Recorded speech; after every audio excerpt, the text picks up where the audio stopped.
Guys, I used to believe. hello guys. Today we're gonna be reacting to his story.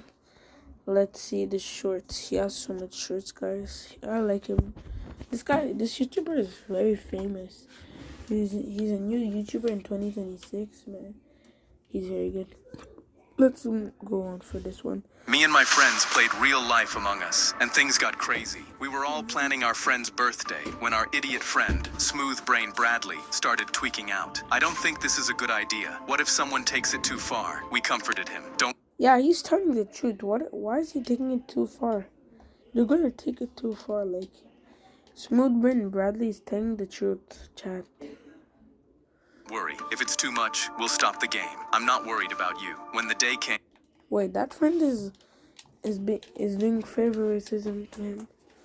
We were all dressed up when Smooth Brain Bradley started pacing. I don't think we should do this. Something is bound to go wrong. We made the mistake of ignoring him and just started the game. I started running around doing my tasks when I walked into a dark room. I turned the lights back on. My friend was lying on the ground. A hole in his thigh was pouring with blood. What the hell happened? I screamed. Yeah, what the hell happened? You should not even be doing this stuff. Like, what is he doing? Okay. What the hell happened? I screamed while putting my shirt on the wound. Someone called an ambulance and we rushed to the hospital. And as soon as the nurses said our friend would be okay, I turned to the group. How did this happen? Suddenly, Smooth Brain said our friend. How did this happen? It happened because you guys were literally playing Among Us.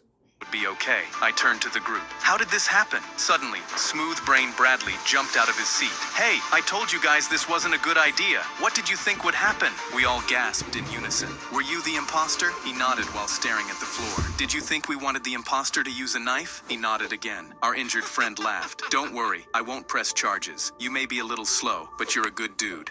Me and my friends played. My dad smashed my PlayStation 5 and said, no more video games in this household. So I downloaded an educational app that has games on it, thinking he wouldn't get mad. But to my dad, it still looked exactly like a regular video game, and it pissed him off. I tried explaining, it's not a game, Dad, I'm learning. But Dad said, looks like a game to me. Put it away, or else I'm gonna smash your phone next. I was really. It's an educational game. Sad because the one educational app I downloaded was about the stock market, and it was actually teaching me how to invest. So I got sneaky. I played the app's trivia games with the phone hidden under a book, tapping answers between the pages. I answered 3 in a row, and the screen lit up. You've earned 1 free stock of Apple Inc. The app rewarded you with actual stocks for getting trivia questions right. So I jumped up from excitement. Yes! Dad looked over from the couch. What was that? I scrambled. Just my favorite character in the book just won. Dad's jaw tightened. Read quieter. But he was suspicious of me now. So the next time when I was on the app, I clicked on the auto invest feature when I heard my dad's footsteps right behind me. I swiped out of the app and acted like I was just turning a page. Dad stopped right in front of me and held out his hand, signaling to hand the phone over. I placed it in his palm. He searched the screen for a long moment, then found nothing. He started handing it back, and I let out a small breath of relief, thinking I was safe. But that's when a notification buzzed in his hand. Level up. Auto invest made you plus $83 this week. The notification glowed on the lock screen. Dad's eyes moved across it. His eyes narrowed on me. I stood up. Dad, it's not. Dad slammed the phone down on the tile. The screen shattered. He brought his foot down on what was left until the pieces stopped moving. And I'm not buying you a new one. But it wasn't over, because the next morning I walked into the house with a brand new iPhone I bought from investing money. Dad stopped mid-sip. Where did you get that? I opened the Bloom investing app I've been using and turned the phone toward him. I paid for it myself. Remember I told you about the learning game? Dad shook his head. That's not possible. 15-year-olds can't open stock accounts. I scrolled to the account page. Bloom lets teens invest through a custodial account. Grandma signed off when I opened it. I scrolled to the balance, and his jaw dropped because he was proved wrong. My dad smashed my PlayStation. Yeah, he was definitely proved wrong.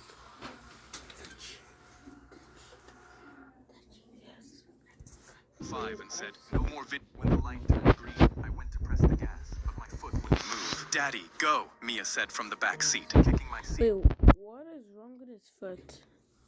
way she did every morning when we stopped at the light 2 blocks from her school. Something was wrong with me, and I couldn't tell her. I tried again, and my foot still wouldn't move. The horn behind me started up, short beeps, then long ones, then one long blast that didn't stop. I squeezed the wheel as hard as I could, and my hand wouldn't even tighten. "Daddy," Mia said, but my head wouldn't turn. I tried to say her name, and my mouth wouldn't work. In the mirror, I watched a woman throw her own door open and march toward my window. My body started shaking, and I couldn't make it stop. The edges of my vision went black, and the mirror started to disappear. "Daddy, Daddy, Daddy, what's wrong?" Mia's voice climbed each time. The woman got to my window screaming, "What is wrong with you?" Her eyes locked onto my face, and the screaming stopped. "Oh my God, oh my God, can you hear me?" She pulled out her phone without taking her eyes off me. "I've got an active stroke, male, 40-something. Send everything." She got me out of the car and laid me on my side on the Oh my God, he's sick.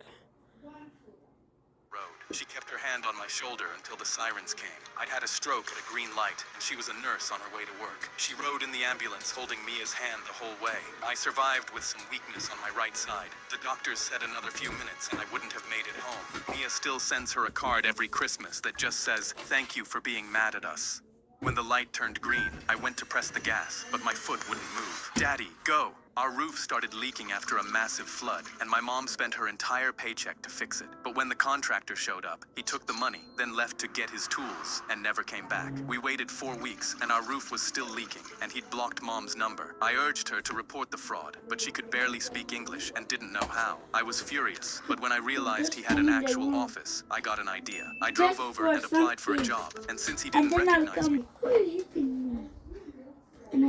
for months, I mopped his floors and gained his trust, while secretly collecting invoices and finding out everything about his business. I drove to his clients' addresses to see if he ever did the work he was paid for, and at one of the houses, I saw an elderly woman with a broken window he should have fixed 2 weeks ago. She barely spoke English and reminded me of my mom. One day, he pulled me aside, smiling. "Remember, kid, single moms, people with no English, the elderly, they are easy money, collect and forget." He laughed, and I wanted to punch him because I realized he was only scamming the vulnerable people who he knew couldn't fight back. I forced myself to laugh with him. Then next day, while he was out for lunch, I snuck into his office. I logged into his computer and went straight to his business accounts. I pulled up every client he had scammed and sent all the money back directly into their accounts. I even compensated them for what they went through. He came back in and saw me at his computer. His account had 0 and freaked out. "I trusted you." He picked up his phone to call police, but I just laughed and pulled out all the evidence I'd collected of his scams. He went white as he realized he was screwed, and I told him, Yeah, you're screwed. You shouldn't have scammed people. One day,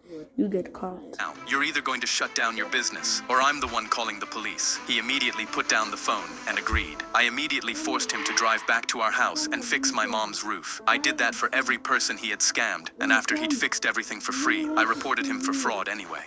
Our roof started leaking after a massive flood, and my mom spent her entire paycheck. A kid accused me of stealing his phone. He was holding mine when he said it. There was this kid in my class who wouldn't shut up about his brand new iPhone. He'd hold it up at lunch and slide it across desks, making sure that everyone saw it. I had the same one but never bragged about it, just used it quietly like a normal person. One morning, he reached into his pocket and froze. The phone was gone. He started panicking, tore through his jacket, ripped through his bag, checked every pocket twice, and still couldn't find it. Then he looked straight at me and saw my phone on my desk. Before I could even react, he snatched my phone off my desk, shoved it in his pocket, and yelled, "He stole my phone." Every head in class turned toward us. The teacher didn't even bother looking or asking questions. She just pointed at the door. "Office, both of you, now." So there I was, sitting across from the principal, stunned, while this kid stood up and put on a whole show. He pointed at me and acted out how I supposedly grabbed it when he wasn't looking.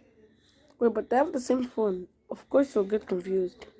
Then he leaned on the principal's desk, and his voice started shaking. He's always been jealous of me. He was acting weird all morning. I watched him take it. I sat there in disbelief. His performance was so good that if I wasn't the one being accused, I would almost believe him. Finally, the principal leaned back in his chair. "Take out the phone." The kid reached into his pocket and pulled it out like it was going to prove everything. He held the phone up to his face. The screen flashed, "Face not recognized." He started typing in the passcode. Wrong. His hands started shaking. And then from inside his own backpack, a ringtone went off. The principal just looked at him. He got suspended for trying to frame me, and every time he pulled out his phone after that, someone in class would whisper, "Quickly hide your phone, the thief is back." A kid accused me of stealing his phone. He was, every year he Oh, sorry guys, wait. knocked out the smallest, weakest kid.